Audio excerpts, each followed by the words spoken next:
In the midst of every trouble, there are always glimmers of hope.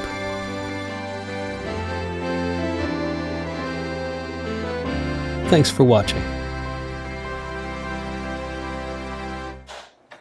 Well, welcome to Glimmers of Hope. Thank you. And I want Thank to you. welcome you, Craig and Maria. Thank you. And I appreciate you taking the time. And I'm looking forward to hear your story about what happened to you during the fire, and Sure. what your experience has been, and just tell us a little bit about what's happened. Sure. Well, a little bit about us. We've been married for 43 years, and I want to say, 10 years into our marriage, we bought our home that burned down. And we actually bought it with the help of his friend. We came across a house. Well, he did, going up the street to visit a friend where he grew up in that house, by the way. And Your friend did? his No. friend. Oh, you did? Yeah. I grew up in the house. Okay. My family purchased the house when I was like 5. Okay. When Maria and I got married, my mom moved out and moved in with my grandmother. Okay. The house changed hands a few times, but I had friends up there. One of my best friends lived 2 doors away.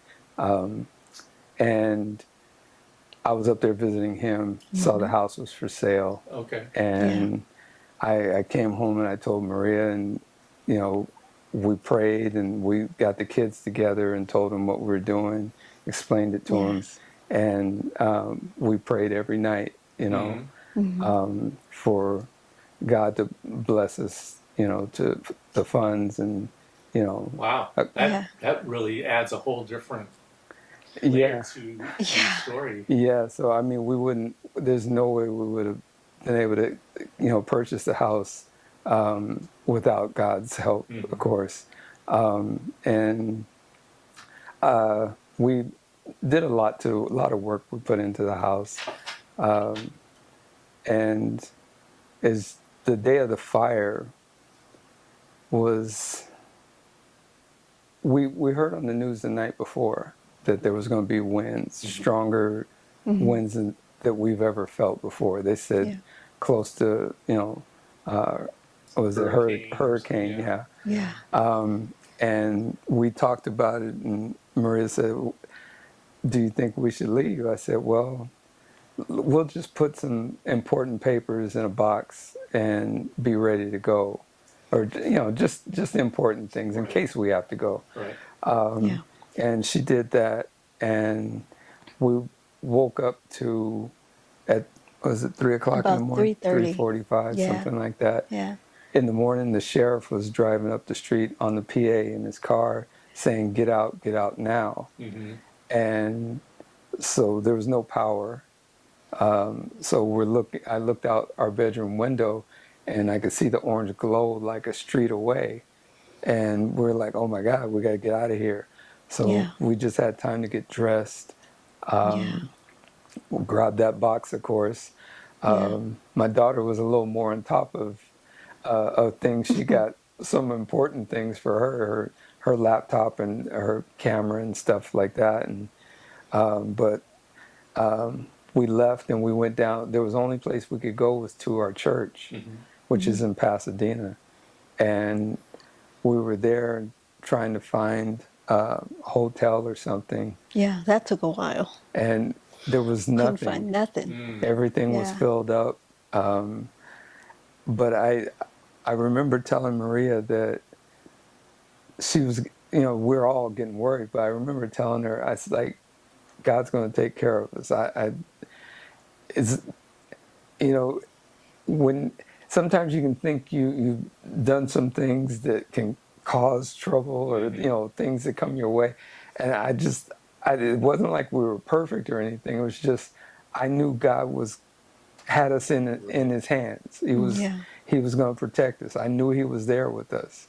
And so we waited there, and some other people were coming to church because they had to get out. And the police were coming along Washington, telling her, the same thing. Get out! The fire's coming. Yeah. We're like, oh my God, where now? Where do we go now? Yeah. So, Yeah. Wait, we just left. Yeah, we yeah. we left, and I mean, it was a lot of smoke, when even on Washington and Los Robles, Okay. and our church is there. Our first church, is there, and we were stunned that we had to leave again, and we saw a whole bunch of smoke, and the police kept saying, "You got to evacuate. Leave now. Leave now." What is going on? And I thought, is a fire right up the street? Well, where is it? But we ended up leaving for a little bit, and we ended up going to the other church, which we had by then. We had a group of people there already that had come, and Pastor had sent them there because he knew I was there. And when we went to the other church, we waited, but it was already packed. So we decided to wait a little bit, and then we just came back to the other church where we were at first. Okay. But by then, the smoke had cleared a little bit, but we stayed there until we actually found another place. But for a week, we were able to find a hotel, the Hilton. We looked there before, and there was nothing open, and I didn't understand why I couldn't find it the first time. So I kept looking. I went back to that, and finally I saw something open, and we booked it. We stayed there for a week, and I extended it for a week and a half. So we were there for like a week and a half, and then after that we bounced from place to place to place. I mean, 1 week here, a week and a half here, 2 weeks. Must have been like 11 times we were in the Airbnbs bouncing.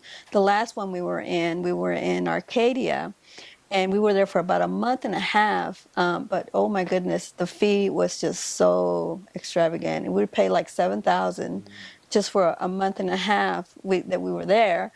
And I couldn't believe it. I said, we can't do this. We can't keep doing this. We were waiting for insurance money to kick in, but that was taking forever. And we just had to find something to settle because I couldn't take it anymore. It was just too much going place to place to place. We didn't have a lot of luggage. I mean, we really didn't have hardly nothing because we just got in our cars. We got dressed, we got in our cars, and we fled, because it was so last minute. We were in a panic, when we left the house, and I was stunned. I was really like in shock. How could this be happening? Because this has never happened in Altadena. The times that we've been up there we've been there for like over 30 years. Yeah. And there's been other fires, but they were able to put them out. They were able to come and, snap it out. It would always stay in the mountains. Yeah. Right. And we're, like a mile and a half away from the mountains. So it never came down that far. So we're like, never. It was really unprecedented that the winds, they said, were blowing in a direction that it doesn't normally blow. It was blowing southwest Or something. southwest. Yeah. And they don't usually blow that direction. And it was just horrible, strong winds. It's terrible. It would almost shake the house. Wow. It was so strong. And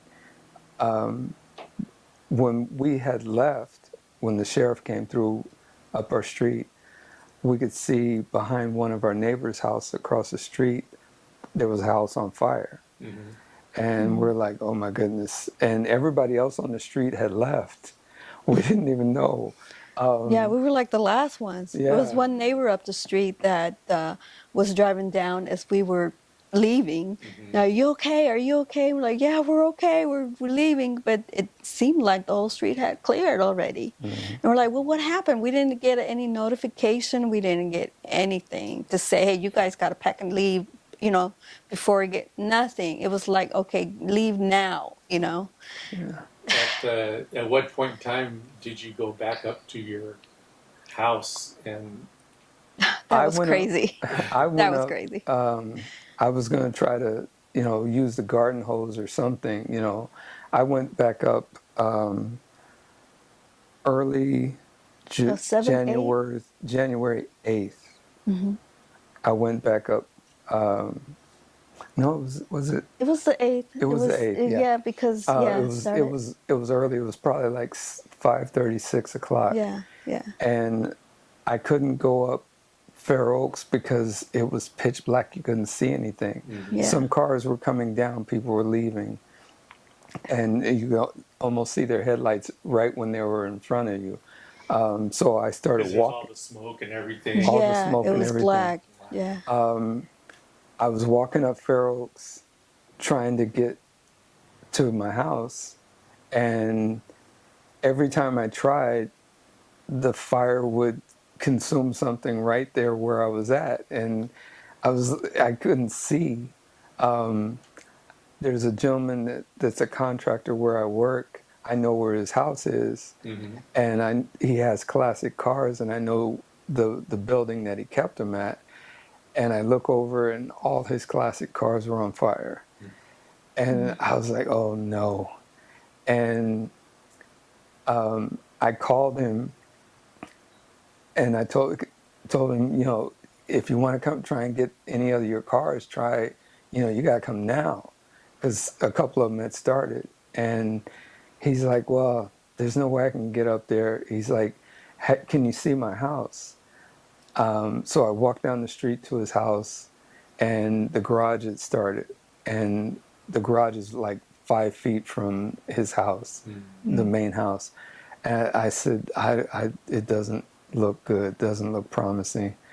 And he's like, okay. He's like, be safe. He's like, don't get hurt. I said, well, okay. I said, I'm still trying to make it to my house.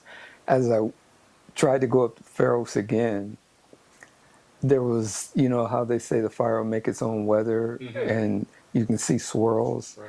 Well, there was a swirl of embers that was like 20, 25 feet wide. And I was like, oh my God. And a film crew, a news crew, came running past me because they saw it. And all I could do, I wouldn't say I froze, I just watched it. And it slammed into a building.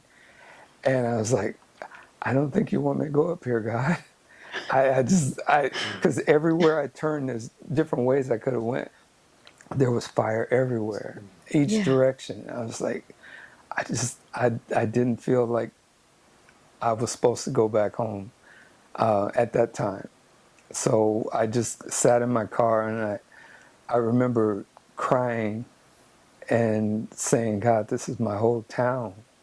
This is where I grew up. I rode bikes up and down all these streets. We played baseball in the street, and touch football, and it's my town. And even the cemetery was on fire, the trees in the cemetery. And I thought that I would just turn around and go back to the hotel where they were, and I just stayed in the car, and I kept crying and just talking to God. But I felt that everything was going to be okay. I just felt an assurance that God was with us. Whatever happened, God was with us. And That's a powerful statement and feeling, Yeah. I've felt that feeling a few times in my life, but this is the strongest it ever felt. That we would be okay. We didn't know people that could, help us with anything, other than our church members and our pastor. But how you got somebody that can help you with this, or you know somebody, you say, I got a guy. Yeah, exactly. We didn't really have any of that, but I felt strong that we would be okay, that we weren't alone, and that God had us. Because I remember when we were at the church and she couldn't find a room. She's like, "What are we gonna do? We don't." I said, "God's not gonna leave us out." I remember saying that. I said, "God's not gonna leave us out. We're gonna find a place." Yeah. And that was when she tried again, and there was, I don't know if they opened up a whole new floor I don't at know. the hotel. I guess I told her, I said they probably didn't have any rooms made up, and they were calling people in to, you know, Yeah, whatever the Whatever. whatever it yeah. was, we were able to find a hotel room, you know, because we have a dog, and he's not a small dog. He's about 50 pounds. Mm-hmm. So, you know, places really don't want a Right. large dog. Yeah. But they had a whole floor where they just, you know, anybody who had a dog, they could, and they didn't say anything about size or anything. Okay. So Yeah. it was a blessing. Yeah. We had, I went by my job, and a couple of the guys said, "Do you need a place to stay?" And, you know, we have a Siberian Husky, and they shed. And I didn't want to burden anybody with that, you know. But I thanked them, of course, and I said, we'll be okay, because I really felt in my heart I was going with the strength that the Lord was with us, and yeah, so we did bounce around to a whole lot of different places, you know, packing, unpacking, packing, unpacking. So What it is your was, situation now? Have you been able to have a place to stay for a longer term? yes, we have an apartment right now, Yeah. and the insurance is paid us out the part of the what's it called, the The rental assistance, the yeah. living expense, you know, Yeah. What is it? I know there's a couple of There's a terms. three-letter. Yeah. Yeah, Yeah. It's, yeah, Yeah. uh, Yeah. Yeah. but and I feel, not knowing the answer, but I feel like you want to rebuild. Oh, yes, yes. Yeah, yes. we are. We are. It's the street, the neighborhood is all beautiful. I mean, some of the people that I grew that were adults when I was a kid, they're, you know, seniors now, but they're still on that street. It's quiet. Hmm. Everybody, you Yeah. know, everybody knows everybody. And that was what I wanted for my kids growing up, is Yeah. to have what I had, where, you know, the neighbors knew each other, and, you Right. know, of course, when I was a kid, the neighbors could spank you just like your parents could, but, you know, that kind of kept you straight. You know, don't mess around. It's, you know, sister Miss So and So's house, or, you know, Oh yeah. she's gonna tell your mother. You know, Yeah. but I remember getting in trouble at my friend's house, and then I got home, yeah, and then yeah, I got it again. yeah. Yeah. That's the way it is. That's Yeah, Yeah. yeah, Well, it was. yeah. But yeah, we want to rebuild, and God's been opening doors for us Yes. every time you know, we apply for something. You know, it's been a blessing. Folks have opened their hearts and their wallets. You know, and it's we've always been givers. Mm-hmm. And you know, whenever there's a need and we're able to give, and it's a little bit tough. Be a receiver. Yeah, Yeah. it's a, but you know, I know God has something for us. You know, maybe it's something we need to learn how to receive, maybe to be a better giver. Yeah. But it's a different process for us. But you know, it's Yeah. Yeah. with God. You know, as long as you're faithful and you know, Mm-hmm. and humble, and you trust Him, Yeah. that's what we're bound to do, is trust God, because we can't, like I said, we don't know anybody that can, you know, build us a house, or, you know, give us $1 million to rebuild. We don't know those. Only person the only thing we know is God. You Scott. know. Yeah. Yeah. When we started looking into the rebuild process, and we started, you know, vetting whatever for the contractors, and we finally got person that's going to build our house, and then we settle on that, but we're looking at the contract, the final, and you're looking at the insurance. Insurance, we're like short. We're like, oh my goodness, the insurance is not enough, for what we're going to need. So I'm looking at this mountain, and it's like, oh God, how are we going to climb up that mountain to get on top of that mountain, to get over that mountain? It was like the beginning. It's like, Lord, And so we just pray. We just began to pray and constantly praying together. We were one of the bishops that we know prophesied over us that whatever you guys prayed together, that it was like a bond, or I don't know the right words that he was saying, but when we prayed together, that we're in agreement together, that it would affirm it, that it was like God is like super listening or something like that, But we've been doing that, and so when we applied for one of the grants just recently, we received a large amount to make up for the difference for the rebuild.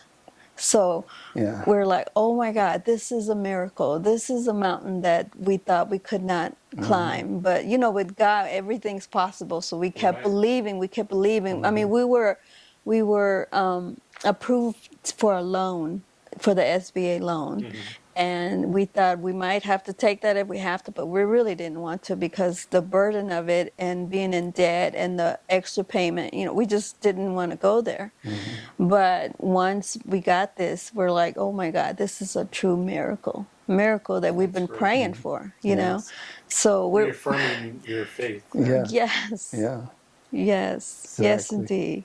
Yes. Well, it sounds like you've been on quite a journey, and I wanted to thank you for sharing your story. Well, thank you. Thank you for letting us share. Share what God has done and is doing. God is good. And Yes, all the yes, time. yes. All the time. All the time. So, but again, just want to say thank you.